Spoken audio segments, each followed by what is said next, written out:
जिस दिन मीरा आई तो फर्स्ट टाइम मेरा इनके साथ रेप अटेम्प्ट थी। रीमा जी हैं, मदिया जी हैं, मुसर्रत शहीन है, पश्तो की आर्टिस्ट हैं, जितनी भी आर्टिस्ट हैं, अंजुमन बेगम हैं। रेप अटेम्प्ट जो है मेरी जो है सबके साथ हुई है। मेरे सामने तो जो अदाकारा आती है रोमांटिक करती है, मेरा भी मूड बन जाता है। रुलते गए हैं पर चस बड़ी आई है। मुझे तो जब कोई बिल्लो पसंद आती है तो मैं अपने बंदे कहता हूँ, जाओ बिल्लो चुक ले आओ।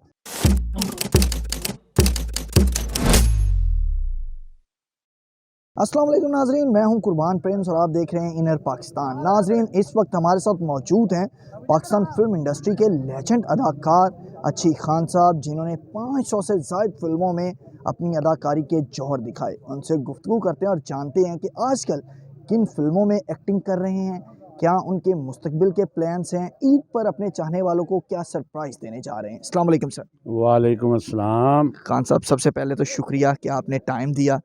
क्या कहना चाहेंगे फिल्म इंडस्ट्री के मौजूदा हालात के हवाले से?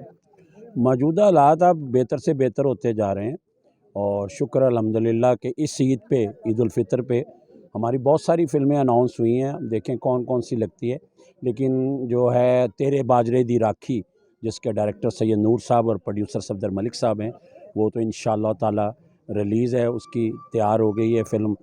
और अब ये जिस फ़िल्म के मैं सेट पे हूँ इस वक्त, गोगा लाहौरिया, ये गोगा लाहौरिया भी ईद उल फितर पे है इंशाअल्लाह ताला, इसके भी सेंड में कन्फर्म है।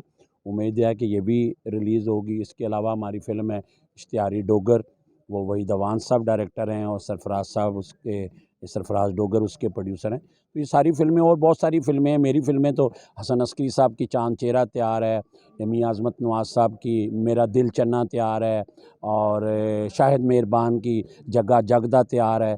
तो बहुत सारी फ़िल्में मेरी जो है वो लाइन में हैं और सारी फ़िल्में तैयार हैं। किसी वक्त भी अब मैं समझता हूँ कि छोटी ईद पे जब फ़िल्में लग जाएंगी, इसके बाद ईद के 3 वीक बाद, 4 वीक बाद भी फ़िल्में लगनी शुरू हो जाएंगी इंशाअल्लाह ताला, और फिर जो रह जाएंगी वो बड़ी ईद पे रिलीज़ होंगी। तो बड़ी खुशाइंद बात है इंडस्ट्री का। खान साहब, जिस तरह के आप फिल्मों में रोल करते हैं ना, उनसे मुझे बड़ी जेलसी होती है।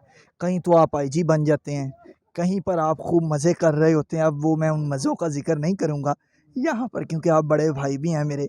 क्या कहना चाहेंगे, कैसे एक्सप्रेशन होते हैं, किस चीज़ को देखकर स्क्रिप्ट में आप सिलेक्शन करते हैं मूवी की? ज़ाहिर है इंसान पहले बच्चा होता है, फिर बड़ा होता है, फिर उसकी शादी हो जाती है, वो बाप बन जाता है, और जब वो बाप बन जाता है तो नेक्स्ट उसका फिर वो एक दिन आता है, उसके बेटे की शादी हो जाती है, फिर वो दादा बन जाता है, बेटी की शादी होती है, वो नाना बनता है। तो रिश्ते जो है वो परवान चढ़ते जाते हैं, बढ़ते जाते हैं। इसी तरह हम हैं इंडस्ट्री में, हमें 40 साल हो गए हैं, और मैं वो खुशनसीब आर्टिस्ट हूँ। यहाँ मेरा ख्याल जितने भी आर्टिस्ट हैं उन सबसे ज़्यादा इस वक्त मेरे जो साथी आर्टिस्ट हैं, शफ़क़त चीमा साहब भी सेट पे हैं, लेकिन इन्होंने भी उन लोगों के साथ काम नहीं इतना किया जितना मैंने काम किया। मैंने सुल्तान राय साहब के साथ 16 साल काम किया है, और मेरी आखिरी फ़िल्म जो है वो सखी बादशाह है, जो सुपर हिट है राय साहब के साथ, उसमें भी मैं विलन था। और मैंने लाला सुधीर और अपना इकबाल हसन साहब और मुस्तफ़ा कुरैशी साहब, मोहम्मद अली साहब, नदीम साहब, वहीद साहब, ये जितने भी शाहिद साहब मेरे जो प्रेसिडेंट हैं फिल्म फेडरेशन के, सबके साथ काम किया खान अल्हम्दुलिल्लाह। साहब, कितना ज़रूरी होता है फिल्म में कमर्शियलिज्म का तड़का? कमर्शियलिज़म तो बहुत है, ज़ाहिर है जो समझदार डायरेक्टर हैं, जैसे ये मसूद भट्ट साहब हैं हमारे, सूदी भट्ट साहब, ये कमर्शियलिज़म बड़ा ज़रूरी होता है। कमर्शियलिज़म होता है म्यूज़िक, लोग गाना आए तो वो पेशाब करने बाहर ना चले जाएँ। सबसे बड़ी बात होती है गाना आए तो मेरे फुल्लां वाली कुर्ती और माही आवेगा मैं धरती सजावांग, फुल्लाना धरती सजाऊँगी। तो ऐसा म्यूज़िक जो होता है तो वो ना हॉल में ऑडियंस को बैठा के रखता है। लोग आते हैं, लोग गाना सुन के आते हैं। भट्ट साहब की एक फ़िल्म थी जो राय साहब की आखिरी फ़िल्म थी उनकी डेथ के बाद, अपना की दम दा भरोसा यार दम आवे ना आवे। तो लोग उसको ऐसे देखते थे, मैं आपको बता नहीं सकता, हाथ ऐसे बांध के लोग ऑडियंस खड़ी रही थी। 1 साल वो शबिस्तान में चली है, दुनिया ही दुनिया है। और जिस जब तरह की पंजाबी मौसीकी हो रही है फिल्मों में, आप उससे मुतमईन हैं? देखिए, मुतमिन वाली बात तो है, अच्छी भी है, बुरी भी है। कुछ लोग उसको थोड़ा-सा लच्चरपन की शक्ल दे देते हैं, मैं समझता हूँ वो अच्छी बात नहीं है। म्यूज़िक वही अच्छा है जिसे आप अपनी फैमिली के साथ सुन सकें, बैठ सकें। हॉल में लेडीज़ भी आती है। जो लोग ऐसा म्यूज़िक बनाते हैं वो अपनी ऑडियंस खुद नफ़ी कर देते हैं, मैं समझता हूँ। और हमारे कुछ बहुत सारे लोग ऐसा म्यूज़िक बनाते हैं जिससे जो लोग फिर अपनी फैमिली को साथ नहीं लेके आते, वो खुद आके एन्जॉय करके घर चले जाते हैं। खान साहब ना, आपने विलन का किरदार बहुत ज़्यादा किया है, जी। ठीक है? तो मेरी बचपन में ख्वाहिश होती थी कि मैं भी बड़ा होके विलन बनूँगा, वजह आप समझ गए होंगे, जी हाँ। कैसा लगता है? देखिए लगता तो बहुत अच्छा है। वो कहते हैं कि रुलते गए हैं पर चस बड़ी आई है, तो बड़ी मार खानी पड़ती है विलन को। ज़ाहिर है हीरो की बहन को छेड़ेगा, हीरो की मशूक को छेड़ेगा, उसको उठा लाएगा। मुझे अक्सर मीडिया ये कहता है कि आप खुद शक्ल आदमी हो, आप क्यों नहीं हीरो करते? मैं कि यार मेरे को तरले नहीं होंदे कि बिल्लो तू ना मिली तो मैं मर जावांगा, मैं जहर खा लांगा। मुझे तो जब कोई बिल्लो पसंद आती है तो मैं अपने बंदे कहता हूँ जाओ बिल्लो चुक ले आओ, तो मुझे ये ज़्यादा अच्छा लगता है। तो आप हीरो बनो, आपको क्या ज़रूरत है आप विलन बनो और फिर आप लड़की उठवाओ और फिर उसका भाई आए और आपसे लड़ाई करे और आपको मार पिटे, ये अच्छा नहीं है। हमें तो ये हो गया कि हमने वो जितनी सबसे ज़्यादा कौन-सी बिल्लो उठाने में मज़ा आया आपको फ़िल्म में? देखिए मैंने पाकिस्तान की ये सारी जब जिस दिन मीरा आई तो फर्स्ट टाइम मेरा इनके साथ रेप अटेम्प्ट थी, तो मैंने इन्हें कहा मैं वो खुश नसीब विलन हूँ पाकिस्तान का, जिस लड़की को हाथ लगाता हूँ वो सुपर स्टार बन जाती है। तो उसने मेरे आगे अपना हाथ कर दिया, मैंने उसको हाथ लगाया, वो भी सुपर स्टार बन गई। इसी तरह रीमा जी हैं, मदिया जी हैं, मुसर्रत शहीन है, पश्तो की आर्टिस्ट हैं, जितनी भी आर्टिस्ट हैं, अंजुमन बेगम हैं और उसके अलावा जितनी भी सबको आपने उठाया हुआ है। सबको मैंने रेप अटेम्प्ट जो है मेरी जो है सबके साथ हुई हैं। लेकिन मेरी वैसे आम लाइफ में मेरी सारी काबिल एहतराम वुमेन्स हैं, ये सारी लेडीज़ हैं, मेरी इनसे सबसे बड़ी दोस्ती हैं। साइमा जी मेरी सबसे ज़्यादा फेवरेट आर्टिस्ट हैं, अंजुमन बेगम मेरी फेवरेट रोमांटिक आर्टिस्ट। सीन करने का सबसे ज़्यादा मज़ा किस अदाकारा के साथ आता है? रोमांटिक सीन तो ये बड़ा मुश्किल सवाल है।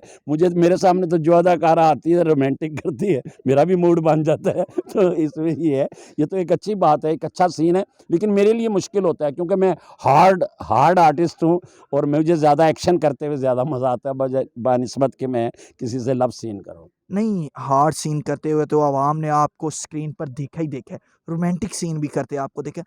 हम पूछना चाह रहे हैं ऑफ द स्क्रीन चीज़, ठीक है? तो इसलिए पूछना चाह रहे हैं कि कौन-सी ऐसी अदाकारा थी जिसके साथ रोमांटिक सीन कर रहे हों या गाना हो रहा हो और आपको खूब मज़ा आ रहा हो कि बल्ले-बल्ले ए गाना मुक्के ही कदी ना? अरे ये तो है, ऐसा हो जाता है किसी वक्त जब भी कोई काम हो रहा होता है, तो उसमें अगर आप इंटरेस्ट लेके काम कर रहे होते हैं तो वो फिर वही होता है कि यार इसको तूल दे दिया जाए, ये बढ़ जाए। तो ये एक आर्टिस्ट का अपना होता है कि कुछ जो आर्टिस्ट आपके साथ ना कोऑर्डिनेट करे अच्छे तरीके से, कोऑर्डिनेशन हो आपकी, तो उसके साथ ज़्यादा मज़ा आता है। अब इसमें आर्टिस्ट का नाम लेना ज़रूरी नहीं है, जो भी उस वक्त मौके पे आर्टिस्ट होता है, अगर वो आपसे पूरा कोऑपरेशन करता है और आप अच्छे तरीके से गाना पिक्चराइज़ कराते हो तो मैं समझता हूँ वो सबसे बेहतर है। खान साहब, आप फ़िल्म इंडस्ट्री के मोस्ट एक्टिव पर्सन हैं, तकरीबन जो मीडिया के साथ भी हर वक्त इन टच रहते हैं, फ़िल्म इंडस्ट्री में भी मसाइल भी हल कर रहे होते हैं, फेडरेशन के भी आप चीज़ें देख रहे होते हैं, मामलात देख रहे होते हैं। तो कितना ज़्यादा मुश्किल होता है इन चीज़ों को मैनेज करना? बस इससे ये है कि घर वालों की जो है वो घर वालों से ज़्यादती होती है, इंडस्ट्री को मैं नहीं छोड़ता। अभी आप देखें कि 2-3 दिन पहले लोगों ने मुझे देखा, मैं भावलपुर में मैडम संगीता का ड्रामे की रिकॉर्डिंग कर रहा था। नेक्स्ट डे लोग हैरान हो गए कि मैं सैयद नूर साहब और सफदर मलिक साहब का जो वो लॉन्चिंग शो था उनका म्यूज़िक और अपना फ़ोटो सेट का, तो मैं वहाँ मौजूद था। लोग हैरान थे कि खान साहब तुसी ते कल उत्ते सो अज इत्थे गए हो। मैंने कहा भाई ये साथ-साथ ही है। और नेक्स्ट डे मैंने गूगल और ये कि मैं शूटिंग कर रहा था, उस सेट पे मेरा ठाकुर साहब भी तशरीफ़ लाए थे। 500 तो से ज़ायद फ़िल्मों में काम किया, हुकूमत की तरफ से कुछ तमगा दिया गया, पज़ीराई हुई। अभी तो जो मुझसे पहले जिन्होंने काम किया है, अभी शाहिद साहब ने बहुत काम किया और उनको एक बड़ा उस्ताद मिला हसन तारिक साहब जैसा, तो अब उनकी बारी आई है। उनको जाके 40 साल बाद मिला है, मुझे हो सकता है ज़िंदगी में मिल गया तो ठीक है, ना मिला तो इंशाल्लाह मरने के बाद मेरे पोते जाके जब मिलेगा, अनाउंस होगा मैं, तो पोता जाके वसूल लेगा जी मेरे दादे ने उन्होंने नहीं, तमगा वो तो दिया। महविश याद को भी थोड़ा अर्सा पहले मिल गया इतनी कम उम्र में। ज़ाहिर है हम मज़दूर आर्टिस्ट हैं, हम स्ट्रगल करके अपने बलबूते पे आए हैं, हम किसी के वो नहीं हैं कि हम किसी के कहने से आ जाएँ या किसी के हम मंजूर नज़र हों तो हमें अवार्ड दिया जाए। हम आज जो कुछ भी हैं वो अपने परवरदिगार की करम नवाज़ी की वजह से और अपने वालिदैन की जो है वो क्या दुआओं की वजह पैगाम से। देना चाहेंगे आखिर में अपने देखने वालों को? बस यही है कि हमारे देखने वाले जो हैं, मेरे मुताबिक मेरी जो ऑब्ज़र्वेशन है, हमारे देखने वाले राई साहब के ज़माने में हमें 80% लोग देख रहे थे।